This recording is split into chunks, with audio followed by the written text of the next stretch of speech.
Hey guys, welcome back. Thanks for tuning in. Just want to give you a heads up on where we are going this Sunday. But before we go there, happy Independence Day. Hope you get to enjoy it with family and friends.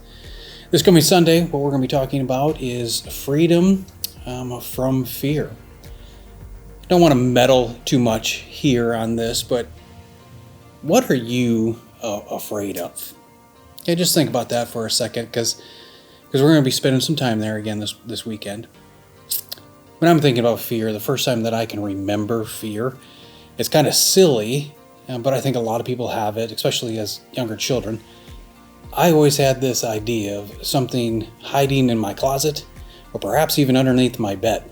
And the more I thought about it over the last couple of weeks, the more I think that originated from a movie that most of us are familiar with, called The Gremlins.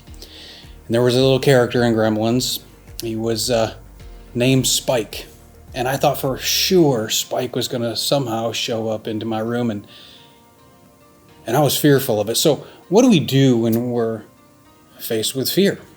What do we do as children? What do we do as adults? See, as a child, what I did is I grabbed as much rope as I could find in the garage and Dad's roll of duct tape, and I literally taped and tied knots around the doorknobs of my bedroom closet, and I filled underneath my bed full of toys and clothes, everything I could, just to make sure that there was no room for Spike or any of his other gremlins to come and raise fear.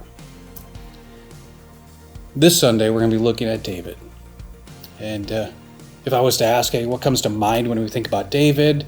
A lot of us would think about, a shepherd boy, a son of Jesse, a descendant of Jesus, and we would also think, he's the one that killed Goliath, he's the one that wrote most of the Psalms, he's the one that the Lord said, he is a man after my own heart.